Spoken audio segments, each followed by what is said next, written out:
Shalom jemaat Tuhan. Saya ucapkan selamat Natal untuk kita semua dan selamat hari Minggu. Di penghujung tahun 2020 ini, layaklah kita bersyukur kepada Tuhan buat penyertaannya yang begitu luar biasa atas kehidupan kita selama pandemi COVID yang kita alami saat ini. Kalau bukan karena kasih Tuhan, anugerah Tuhan, kita tidak akan bisa melaluinya. Kita ada saat ini itu semua karena penyertaan Tuhan yang sempurna. Mari kita siapkan hati kita untuk menyembah Dia, Raja kita yang agung, Raja kita yang mulia, yang layak kita sembah dan layak kita muliakan. Yesus. Haleluya. Terima kasih Tuhan. Terima kasih. Yesus. Alam semesta melukiskan kebesaran Tuhan, bumi dan surga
Segala sembah sujud kami hanya bagimu ya Bapa. Yesus, Yesus, haleluya Yesus. Segala pujian, syukur bagimu Yesus. Amin. Kami mau datang sujud Tuhan kepadamu ya Bapa. Bersyukur atas setiap kebaikan yang kami terima ya Tuhan Yesus. Yes. Memujimu, menyembahmu, Yesus ku menyembahmu. Mari setiap jemaat Tuhan, dari hati kita yang paling dalam kita katakan segala pujian syukur bagi Tuhan. Yes. Segala pujian syukur bagimu. Kau hadir dalam hidupku. Kini ku datang sujud di hadapanmu. Memujimu, menyembahmu, Yesus ku menyembahmu. Memujimu, memujimu, menyembahmu, Yesus ku menyembahmu. Memujimu, menyembahmu, Yesus ku menyembahmu. Mari kita beri kemuliaan buat Tuhan. Haleluya, haleluya Yesus. Terima kasih Bapa yang baik. Terima kasih Tuhan buat hadirat-Mu Tuhan yang nyata di tengah-tengah kami Bapa. Kami siap masuk dalam hadirat-Mu lebih lagi Tuhan. Kami siap memuji memuliakan nama-Mu Bapa. Hanya di dalam nama Yesus Kristus Tuhan kami yang hidup. Haleluya. Amin. Haleluya. Mari Bapak Ibu, saya undang untuk bangkit berdiri. Kita akan menaikkan pujian kita, sebab Raja kita telah lahir di dunia. Damai sejahteranya melingkupi kita semua. Haleluya. Kita akan pujian kita sorga bergema. Yes.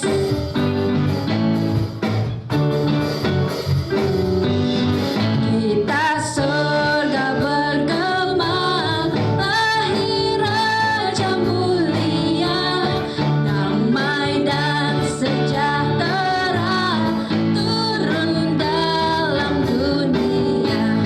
Bangsa-bangsa bangkitlah dan bersoraklah serta memaklumkan kabar baik. Lahir Kristus sang ajaib, kita sorga bergema, lahir Raja mulia.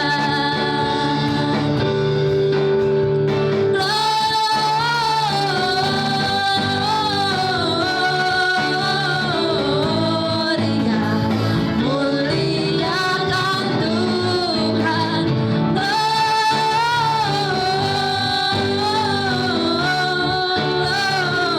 Gloria, muliakan Tuhan. Yang di surga disembah, yang di surga disembah, Kristus Raja yang bakal lahir dalam dunia, dan Maria bundanya dalam daging dikena firman Allah yang kekal. Dalam anak yang kecil nyatalah Immanuel,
Mari kita siapkan hati kita untuk mendengarkan kebenaran firman Tuhan.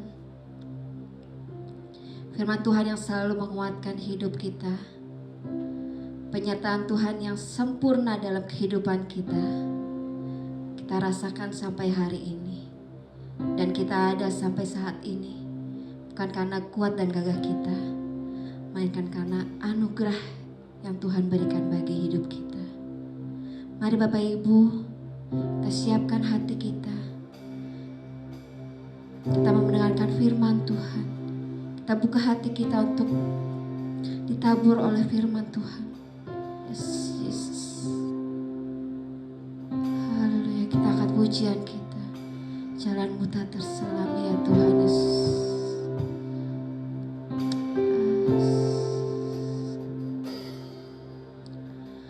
Jalanmu tak terselami oleh setiap hati kami, Yesus. Namun satu hal ku percaya, ada rencana yang indah, tiada terduga kasih-Mu. Heran dan besar bagiku arti kehadiran-Mu, Yesus. Nyata di dalam hidupku, penyertaan-Mu sempurna, rancangan-Mu penuh damai, aman dan sejahtera walau di tengah badai. Ingin ku selalu bersama, rasakan keindahan arti kehadiran-Mu Tuhan. Di tengah situasi apapun, di tengah badai apapun, percaya penyertaan Tuhan sempurna atas kehidupan kita. Kita akan pujian ini dari awal. Kita katakan jalan-Mu tak terselami ya Bapa. Jalan-Mu tak terselami. Amin Tuhan. Oleh setiap hati kami, namun satu hal ku percaya, ada rencana yang indah, tiada terduga kasih-Mu. Heran dan besar bagiku arti kehadiran-Mu selalu. Nyata di dalam hidupku, penyertaan-Mu sempurna, rancangan-Mu penuh damai, aman dan sejahtera walau di tengah badai. Ingin ku selalu bersama, rasakan keindahan arti kehadiran-Mu Tuhan. Penyertaan-Mu sempurna, rancangan-Mu penuh damai, aman dan sejahtera walau di tengah badai. Ingin ku selalu bersama, rasakan keindahan arti kehadiran-Mu Tuhan. Arti kehadiran-Mu, arti kehadiran-Mu Tuhan. Sekali lagi kita katakan arti kehadiran-Mu ya Bapa. Arti kehadiran-Mu Tuhan. Kami mengucap syukur Tuhan pada pagi hari ini. Kami kembali datang di hadirat Tuhan. Kami siap untuk diberkati melalui firman-Mu Tuhan. Puji-pujian yang sudah kami persembahkan menjadi persembahan yang harum di hadapan Tuhan, menyenangkan Tuhan. Karena itu Tuhan, pada pagi ini kami siap untuk dibentuk melalui firman-Mu. Kembali kami diingatkan oleh firman-Mu Tuhan, sehingga kami bisa tetap kokoh di dalam Tuhan. Karena itu Tuhan, berfirmanlah pada pagi ini, dan mampukanlah kami dapat mengerti apa yang akan disampaikan. Karena itu Tuhan, kami berdoa dan mengucap syukur. Haleluya. Amin.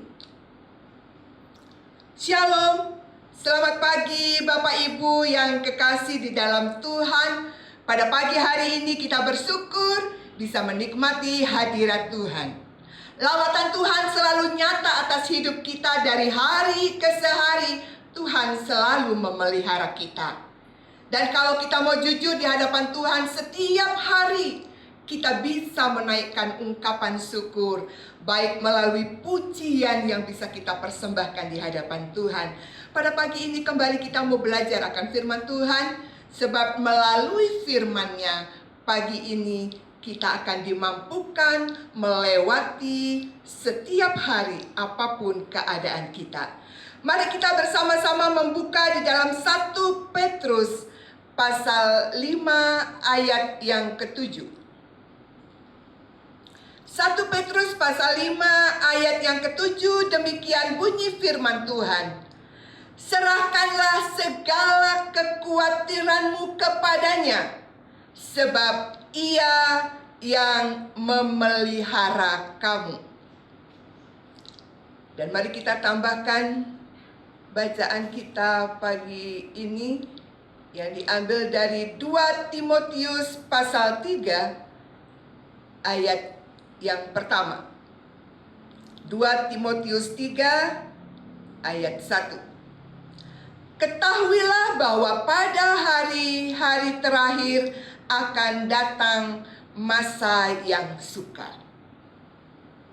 Pada pagi ini firman Tuhan berjudul Pemeliharaan Tuhan Sempurna. Bapak Ibu yang kekasih di dalam Tuhan, pagi ini kita bisa berkumpul bersama-sama di tengah keluarga di mana kita ada. Pagi ini pun kita ada hanya oleh karena anugerah Tuhan. Hanya oleh karena Tuhan yang memampukan. Kita sudah bisa merasakan bahwa pemeliharaan Tuhan itu sangat sempurna. Kalaupun toh di antara kita ada yang sakit, pasti Tuhan Yesus menolong, menjamah, menyembuhkan, bahkan memulihkan.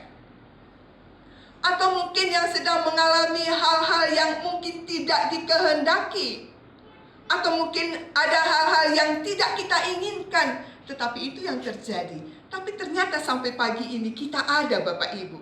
Semua karena Tuhan. Bahwa pemeliharaan Tuhan itu sempurna. Dari ayat 1 Petrus 5 ayat 17, pada pagi ini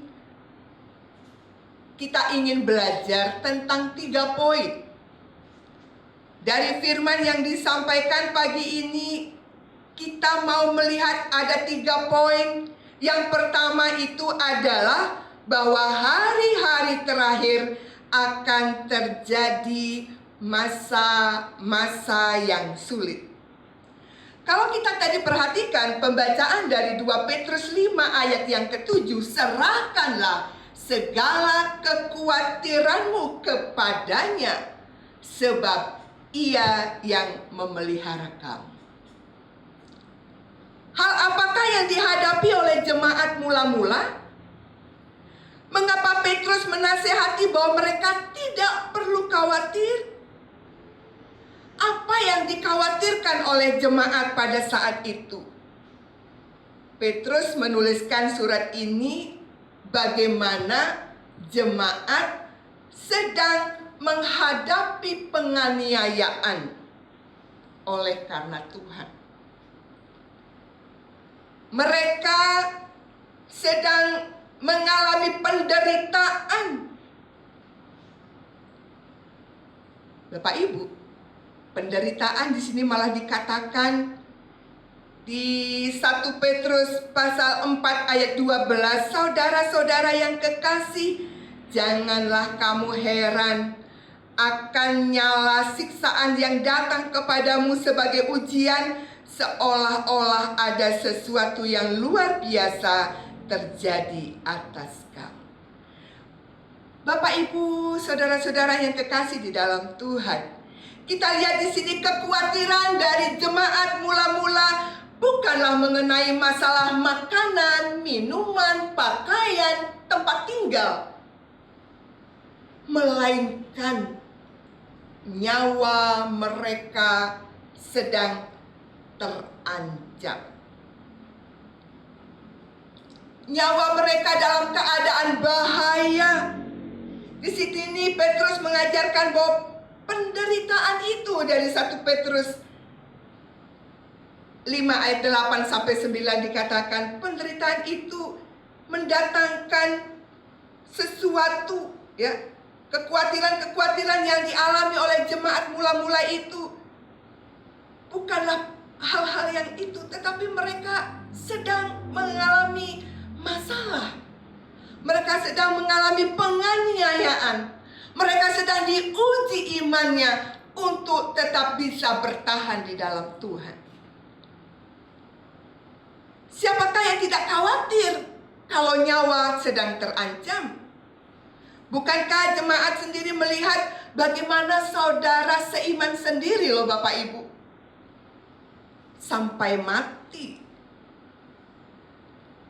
karena iman dalam Tuhan. Jadi apa yang kita alami, aniaya-aniaya, penindasan-penindasan yang kita alami itu, kata di sini dikatakan masih adalah permulaan saja. Dan nanti bahkan akan datang yang lebih dahsyat lagi. Kalau keadaan yang disampaikan tadi oleh Petrus bahwa mereka sedang teraniaya, mereka khawatir nyawanya terancam. Kalau sebagai kepala keluarga, mereka bisa saja membayangkan kalau mereka mati demi nama Tuhan, siapakah yang akan memelihara keluarganya? Jika mereka ditangkap dan dimasukkan ke dalam penjara, maka siapakah yang akan melanjutkan pekerjaannya?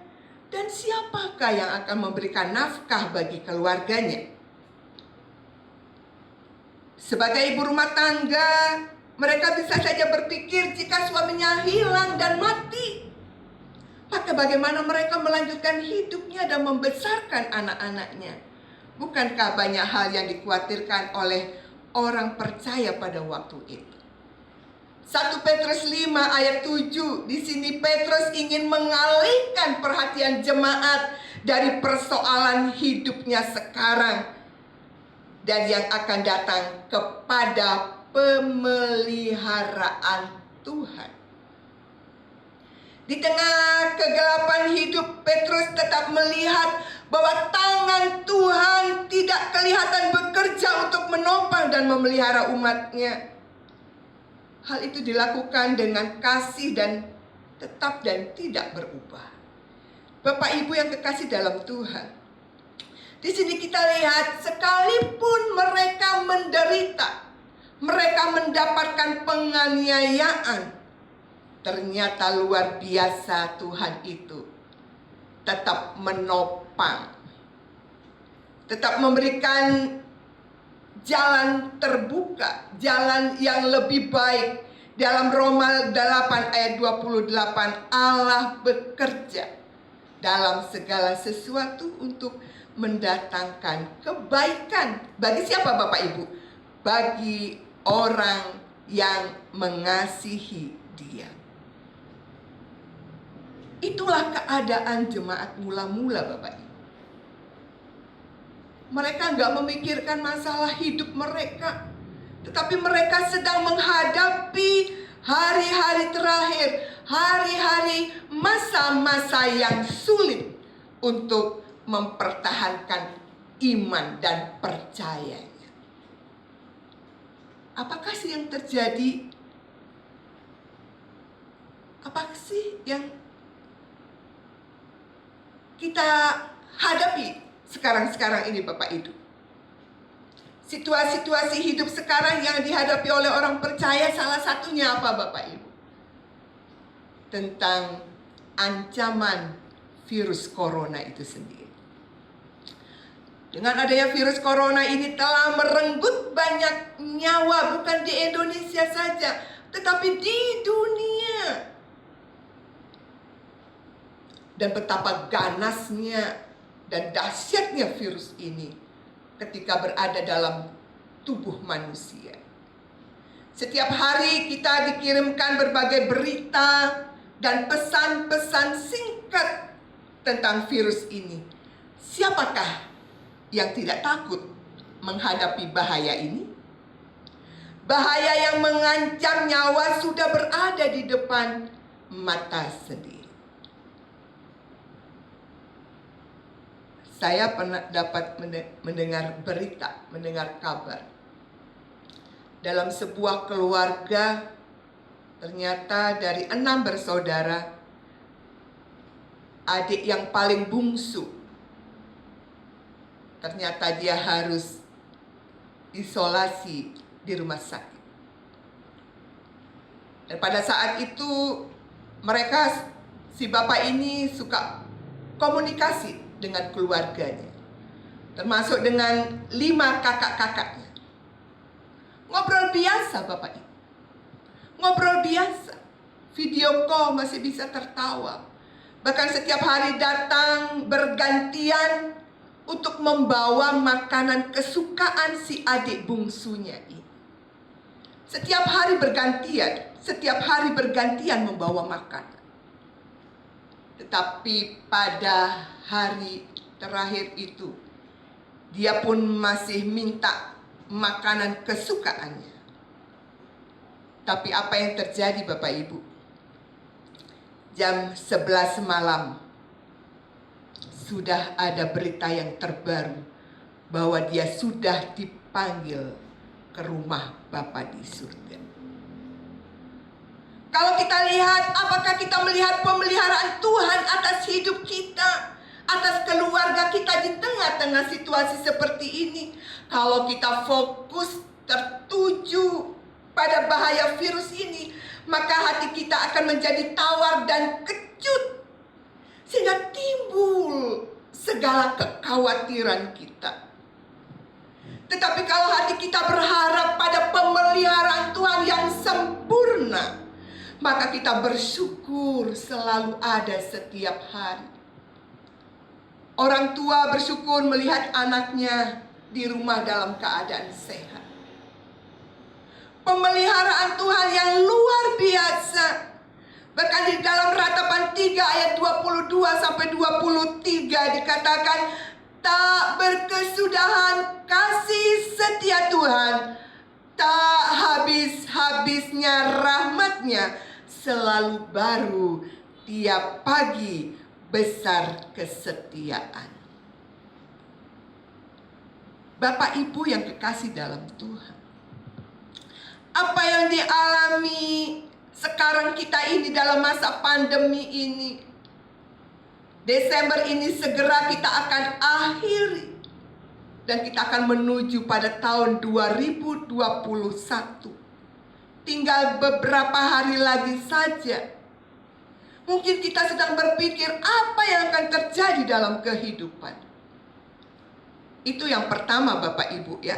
Bagaimana pada sekarang ini sedang terjadi hari-hari, masa-masa yang sulit.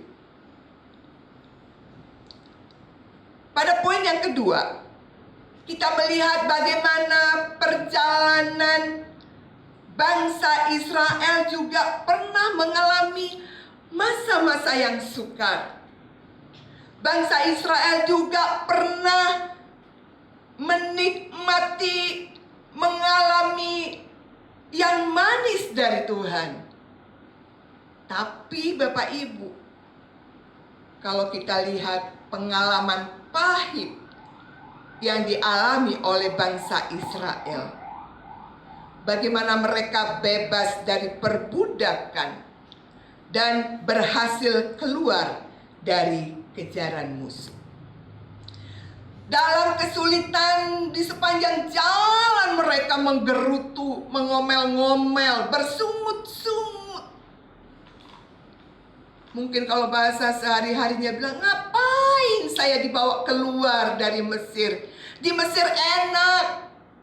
Makanan pagi sudah tersedia, bisa kenyang perut ini. Tapi kenapa mesti keluar meninggalkan Mesir menuju tanah Kanaan? Padahal mereka lupa Bapak Ibu apa yang terjadi. Mereka melupakan bahwa mereka ketika tinggal di Mesir, mereka harus kerja rodi. Mereka harus bekerja. Bahkan anak laki-laki dibunuh. Bagaimana kita lihat pemeliharaan Allah luar biasa kepada bangsa Israel. Mereka mendapatkan roti, mendapatkan daging, dan mereka bisa menikmati pada malam hari. Dia mendapatkan penerangan yang datangnya dari Tuhan. Bapak Ibu yang kekasih di dalam Tuhan, apa yang dialami oleh bangsa Israel ini, mereka berkeluh kesah, bersungut-sungut. Bahkan dia ngomel-ngomel kepada Musa dan Harun. Tapi puji Tuhan bahwa Allah adalah Allah yang luar biasa. Allah yang penuh kasih. Allah yang setia terus mendampingi mereka. Sehingga pada akhirnya mereka mendapatkan kemenangan. Untuk poin yang kedua ini tentang bagaimana sejarah perjalanan bangsa Israel ini. Masa-masa sulit juga dialami oleh mereka. Ternyata pemeliharaan Tuhan sangat sempurna dialami. Kita hampir sama seperti bangsa Israel dalam banyak hal. Allah telah menyelamatkan kita dari belenggu dosa. Kita yang tadinya berjalan di padang belantara, yang gak tahu kemana arah kita, tetapi karena pemeliharaan Tuhan luar biasa. Tuhan sudah memberikan mana bagi kita, yaitu melalui firman-Nya yang kokoh, yang kuat, yang menghiburkan dan yang memberikan pengharapan. Namun terkadang seringkali kita melihat betapa indahnya dunia.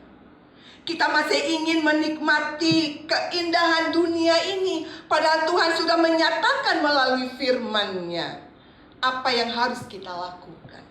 Bapak Ibu yang kekasih di dalam Tuhan, ketika kita bersyukur kepada Tuhan, kalau saja bangsa Israel dipelihara Tuhan, bagaimana dengan kita pada pagi hari ini? Kemudian poin yang ketiga yang ingin saya bagikan melalui 1 Petrus 5 ayat 7 ini adalah bagaimana tentang Tuhan memelihara Yusuf dan Maria. Kita lihat di dalam Matius pasal 2 ayat ke-12. Matius pasal 2 ayat yang ke-12. Dan karena diperingatkan dalam mimpi supaya jangan kembali kepada Herodes, maka pulanglah mereka ke negerinya melalui jalan lain.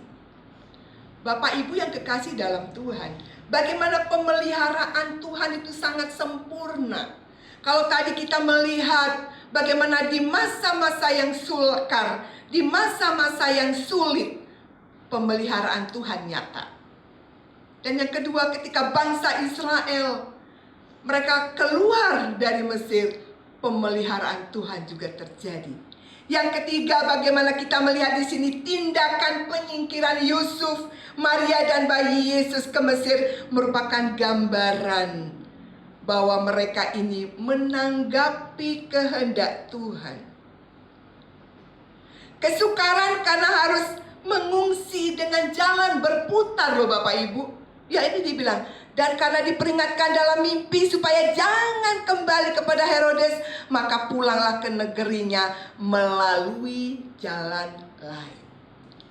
Bapak Ibu yang kekasih dalam Tuhan, kisah penyingkiran ke Mesir ini hendak menunjukkan kepada kita bahwa Allah bekerja.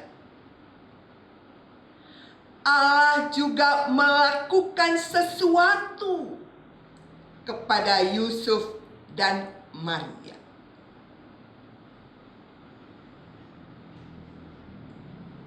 Mereka melewati masa-masa kesulitan. Bisa dibayangkan bagaimana sedang membawa bayi, membawa orok, harus pergi memutar jalan lain untuk mereka bisa selamat. Tapi luar biasa pemeliharaan Tuhan yang sangat sempurna. Siapa di antara kita yang tidak pernah khawatir, Bapak Ibu? Siapa? Coba lihat di sebelahnya. Kamu pernah khawatir nggak? Jangan-jangan pagi ini pun ada sesuatu yang sedang dikhawatirkan. Jangan-jangan juga pagi ini ada sesuatu yang dicemaskan. Ada perasaan takut. Ya. Sepanjang hidupnya manusia pasti pernah merasakan khawatir dalam segala kondisi. Ya, misalnya kesehatan. Sekarang kalau yang sudah mulai naik umur 40, 45, 50 sudah bertambah ada sakit penyakit. Atau mungkin pada pagi ini Bapak Ibu, saudara jemaat yang mendengarkan firman Tuhan ada dalam keadaan sakit. Mungkin merasakan ketakutan, kekhawatiran, kecemasan tentang penyakit yang sedang dialami. Atau mungkin khawatir tentang keuangan. Usahanya, pekerjaan yang tadinya lancar, tetapi dengan adanya masa pandemi ini mulai berkurang. Saya pun sebagai pegawai merasakan hal itu. Dan sungguh luar biasa. Awalnya berat menerima. Yang harus mendapatkan pengurangan uang dalam jumlah yang lumayan banyak. Pernah juga saya tanya sama mahasiswa saya, kamu lebih enak mana? Lebih enak belajar apa di rumah saja? Mereka bilangnya apa? Lebih enak belajar, Bu. Kenapa? Kalau di rumah nggak dapat uang. Jadi keuangan. Uang ini juga menjadi pemikiran, menjadi beban di dalam pikiran. Kemudian pernikahan. Kita mungkin mengkhawatirkan kondisi pernikahan. Mungkin karena di masa pandemi ini pengurangan tenaga lebih banyak di rumah, karena bekerja bisa dilakukan di rumah. Malah suami istri terjadi ada percik-perciknya sedikit. Baik masalah ngurus anak, yang bapak misalnya maunya seperti ini, tetapi mamahnya maunya seperti ini. Atau mungkin yang sedang berumah tangga ada rasa khawatir, belum memiliki anak. Atau mungkin sudah punya anak, sudah dewasa tapi belum mendapatkan pekerjaan, ya kan? Atau mungkin orang tua berpikir anaknya sudah dewasa, sudah harus berumah tangga, tapi tanda-tandanya jodoh itu belum ada. Kemudian keamanan kepada orang-orang yang kita kasihi juga menjadi beban, menjadi kekhawatiran dalam hidup kita. Ya, misalnya kita punya saudara sekarang, walaupun di masa pandemi ini masih tetap bekerja, bahkan masih tetap keluar kota melakukan. Sehingga dengan penuh kekhawatiran, dengan penuh ketakutan, dia akan memikirkan bagaimana kalau sering keluar kota. Bagaimana kalau sering bepergian seperti ini, seperti itu? Bapak Ibu yang kekasih dalam Tuhan, kata khawatir berarti takut, gelisah, cemas terhadap apa Bapak Ibu? Ya, saya ulangi ya. Khawatir itu takut, gelisah, cemas terhadap suatu hal yang belum diketahui dengan pasti. Belum pasti Bapak Ibu. Kita khawatir. Khawatir belum pasti, tapi kita udah ketakutan. Kalau orang yang khawatir itu pasti tidak nyaman. Mau tidur, nggak bisa tidur. Mau makan, nggak menikmati makanan. Diajak pergi, diajak jalan-jalan, nggak bisa menikmati karena kita sedang terganggu. Sedang ada khawatir, ada rasa cemas, ada rasa takut. Gelisah. Ya. Gelisah di dalam hati. Ngapain dia bawaannya jadi nggak enak. Di sini kalau kita mau belajar bagaimana Alkitab dengan jelas mengatakan di dalam Filipi pasal 4 ayat yang ke-6 berkata, janganlah hendaknya kamu khawatir tentang apapun juga. Secara lebih detail di dalam perjanjian baru diberikan contoh, misalnya dalam Matius 6. Matius 6 ayat 25.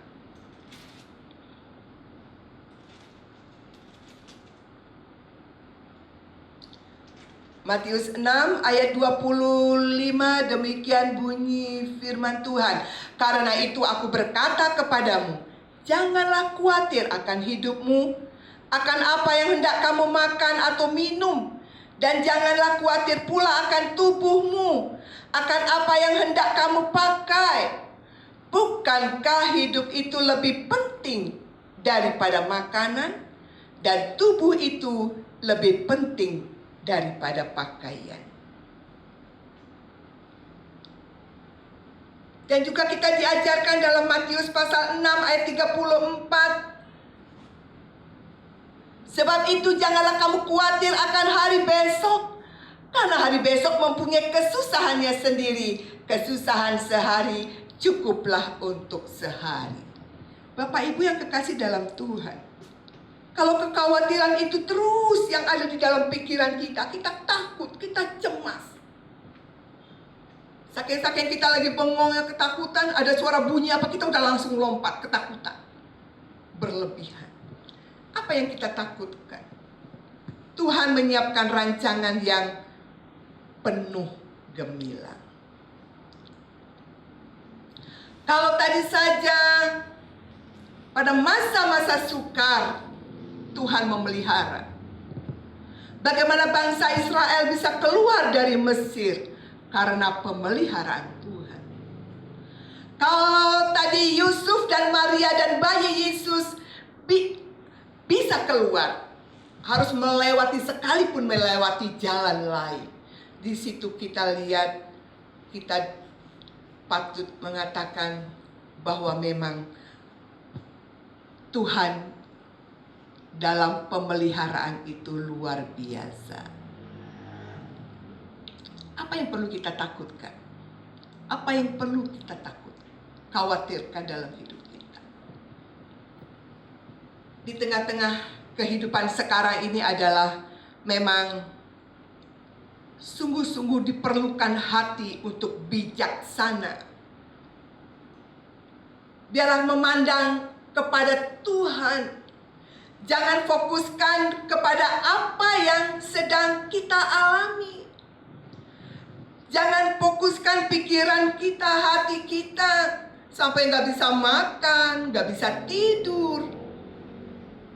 HP nggak kita aktifkan karena kita merasa terganggu. Kita hanya menyendiri saja. Tetapi mari kita memfokuskan diri kepada Tuhan. Pagi ini kita akan belajar, kenapa sih kita tidak boleh khawatir? Mengapa kita tidak boleh atau tidak perlu khawatir?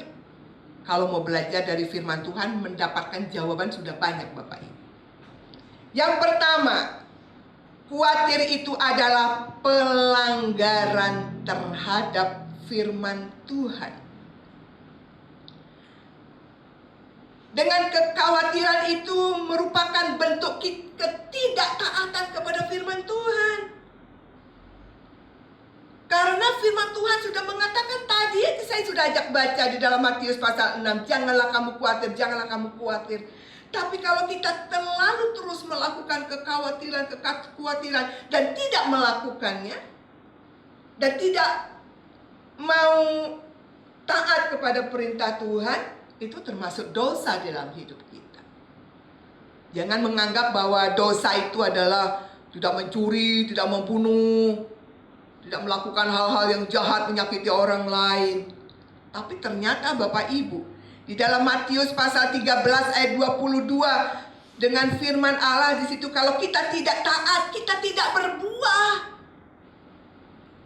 Berarti kalau selalu kita khawatir, selalu kita cemas, gelisah, maka kita nggak bisa berkembang. Selalu dengan penuh ketakutan. Kita nggak berani melangkah, kita nggak berani melakukan sesuatu, nggak berani melakukan gebrakan apapun keadaan kita.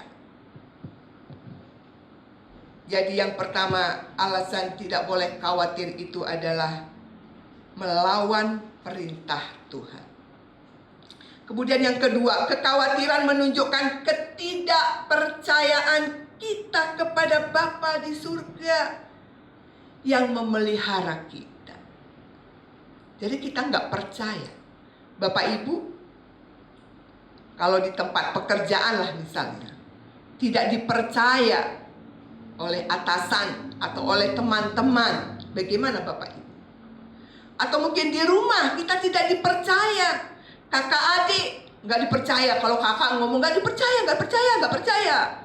Adik juga begitu, nggak percaya, adik nggak percaya, nggak enak. Nah dalam hal seperti ini pun, dengan kekhawatiran berarti kita tidak percaya pada pemeliharaan Tuhan. Pujian yang menyatakan, Kau tunjukkan kasih setiamu, Kau menyediakan yang ku perlu, Kau setia, Kau mulia. Nah, seperti itu. Silakan Bapak Ibu dilanjutkan lagi. Dia Allah yang penuh kasih. Dia Allah yang selalu memelihara kita. Karena itu biarlah kita meninggalkan rasa khawatir itu dan bisa menaruh percaya kepada Tuhan. Dan yang ketiga Bapak Ibu, kekhawatiran ini akan menambah beban pikiran kita. Dengan kekhawatiran ini akan menambah beban pikiran kita yang pada akhirnya mendatangkan apa Bapak Ibu? Depresi. Kita lihat di jalan-jalan, ada banyak orang yang mengalami gangguan jiwa. Orang-orang yang gangguan jiwa, ciri-ciri orang yang merasa mengalami gangguan jiwa ya Bapak Ibu ya, muram. Coba lihat dulu kanan kirinya wajahnya, selalu wajahnya sedih, perasaannya selalu tertekan, tidak ada ekspresi yang memberkati orang lain. Sehingga setiap orang yang lihat, kamu kenapa sih sedih aja? Kamu kenapa sih mukanya? Gak cakep. Gak mau manis kayak pepaya bengkok, pepaya Bangkok. Tapi bagaimana Bapa yang setia? Dia akan memberikan sesuatu ketenangan dalam pikiran kita. Sehingga pada akhirnya dengan kekhawatiran yang terlalu berlebihan akan membawa depresi, gangguan jiwa. Kalau orang udah depresi, Bapak Ibu, cepat marah, cepat tersinggung. Temennya atau mungkin saudaranya ngomong tentang apa, tetapi dia mengartikannya yang lain. Cepat tersinggung. Karena dia punya tekanan dalam hidup. Karena dia ada sesuatu yang ia rasakan, padahal belum tentu terjadi apa yang dikhawatirkannya itu. Nah, marilah kita pada pagi hari ini kita belajar untuk meninggalkan rasa khawatir itu. Untuk melupakan apa yang namanya khawatir itu yang padanya membuat kita gelisah, cemas, tidak tenang. Tetapi justru dengan datang di hadapan Tuhan. Satu-satunya cara bagaimana kita keluar dari kekhawatiran itu, kembali kepada 1 Petrus 5 ayat 7 tadi.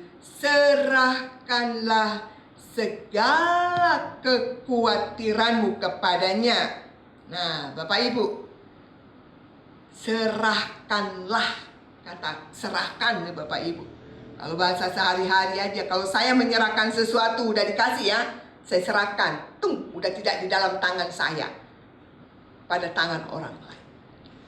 Pagi hari ini ajakan yang disampaikan melalui firman Tuhan, serahkanlah segala kekhawatiranmu kepadanya. Serahkan, udah serahkan. Sama siapa Bapak Ibu? Serahkan kepadanya, kepada Tuhan. Serahkan, taruh di kaki Tuhan. Lepaskan.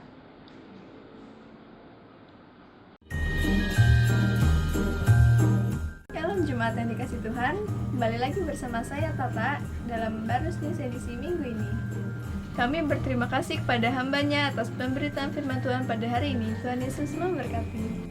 Pada pagi hari ini kita juga diberikan kesempatan untuk memberikan persembahan kita, ucapan syukur kita, mengembalikan persepuluhan kita.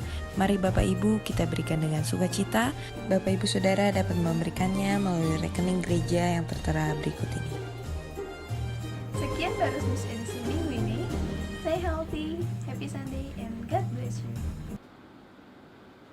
Bapak Ibu yang kekasih dalam Tuhan, mari kita akhiri ibadah kita pada pagi hari ini. Saya yakin, saya percaya bahwa kita semua diberkati. Amin. Mari kita bangkit berdiri dan kita akan berdoa. Bapa di dalam surga, pagi ini terima kasih untuk lawatan Tuhan atas setiap jemaat-Mu. Kami percaya Engkau sedang mengerjakan sesuatu. Dan biarlah hamba-Mu sudah selesai berbicara, Tuhan akan memberkati mereka. Dengan setiap nama-nama jemaat yang ada, Tuhan akan menolong mereka. Memberkati dalam keluarga mereka, pekerjaan dalam pelayanan mereka. Kami juga berdoa untuk GBI Baros Tuhan. Biar Tuhan akan memberkati gereja kami. Engkau pakai Ibu Gembala. Engkau urapi hamba-Mu dengan kuasa-Mu Tuhan. Bersama dengan tim gembala yang ada. Tuhan akan pakai mereka. Mengurapi, memberikan visi misi. Sehingga banyak jiwa-jiwa yang akan dimenangkan. Tuhan Yesus yang baik, kami juga berdoa untuk bangsa dan negara kami. Kiranya Tuhan akan menolong. Kiranya Tuhan Yesus akan memberkati Presiden kami, Wakil Presiden, para menteri, anggota MPR, DPR, DPRD, kepala daerah, sampai di RT RW. Berikanlah mereka serasa takut kepada Tuhan. Dan biarlah mereka melakukan sesuatu memandang untuk Tuhan. Terima kasih Tuhan, terima kasih pekabaran-pekabaran Injil dimanapun yang ada. Kiranya Tuhan akan menolong dan memberkati. Bapak Ibu yang kekasih di dalam Tuhan, marilah angkat kedua tanganmu dan terimalah berkat. Tuhan memberkati engkau dan melindungi engkau. Tuhan menyinari engkau dengan wajahnya dan memberi engkau kasih karunia. Tuhan menghadapkan wajahnya kepadamu dan memberi engkau damai sejahtera. Haleluya. Amin.